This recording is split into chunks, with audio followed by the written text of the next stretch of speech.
റെസ് Publica എന്നിങ്ങനെ രണ്ട് പദങ്ങൾ, ലാറ്റിൻ പദങ്ങൾ ചേർന്നാണ് റിപ്പബ്ലിക്.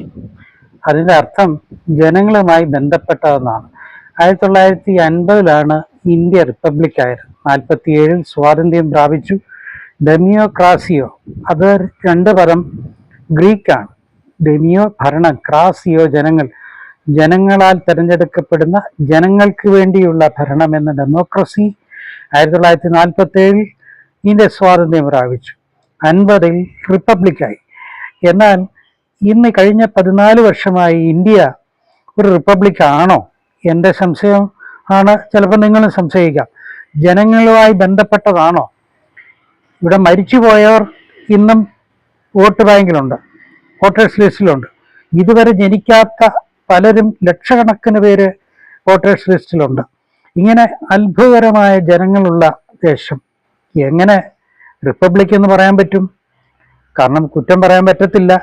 സ്വയം ദൈവമായി മാറിയ, ബയോളജിക്കലി ഗോഡായ, മഹാനായ, ലോകത്തെങ്ങും അങ്ങനെ ഒരു പ്രധാനമന്ത്രി ഇല്ലാത്ത ഇന്ത്യ മഹാരാജ്യം എങ്ങനെയാണ് ഡെമോക്രസി ആകുന്നത്? എങ്ങനെയാണ് റിപ്പബ്ലിക് ആകുന്നത്? ഓർക്കുക, ജനങ്ങൾക്ക് വേണ്ടി ജനങ്ങളുമായി ബന്ധപ്പെട്ടതാണ് റിപ്പബ്ലിക് എങ്കിൽ, ജനങ്ങളോട് ബന്ധമില്ലാത്ത സ്വേച്ഛാധിപത്യമുള്ള ഭീകരഭരണമുള്ള ഒരു രാജ്യം എങ്ങനെയാണ് റിപ്പബ്ലിക് ആകുന്നത്? ജനങ്ങളുമായിട്ട് എന്താ ബന്ധമുള്ളത്? അവർക്ക് വേണ്ടി നിയമങ്ങളെ മാറ്റുന്നു. കോടതിയുടെ നിയമങ്ങളെയും ഇലക്ഷൻ കമ്മീഷനെയും മാറ്റി അവർക്ക് തോന്നുന്നതെല്ലാം ചെയ്യുന്നതാണോ ജനാധിപത്യം? ഇതെങ്ങനെയാണ് റിപ്പബ്ലിക് ആകുന്നത്? ഇത് ഈ പദത്തിന്റെ അർത്ഥം നിങ്ങൾക്കറിയാമോ?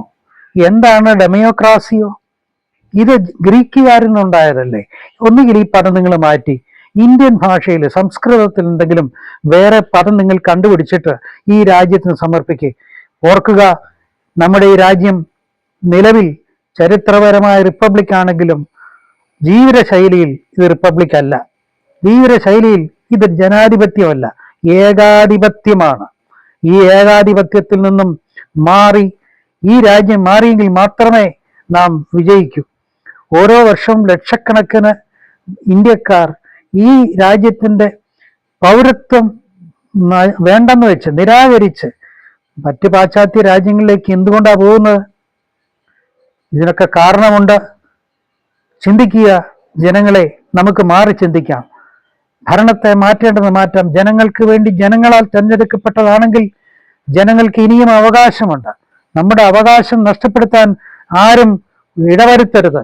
നമുക്ക് രാഹുൽ ഗാന്ധിക്ക് പിന്തുണ കൊടുത്തുകൊണ്ട് ഭരണത്തിന്, സദ്ഭരണത്തിന് വേണ്ടി നമുക്ക് മണിചേരാം.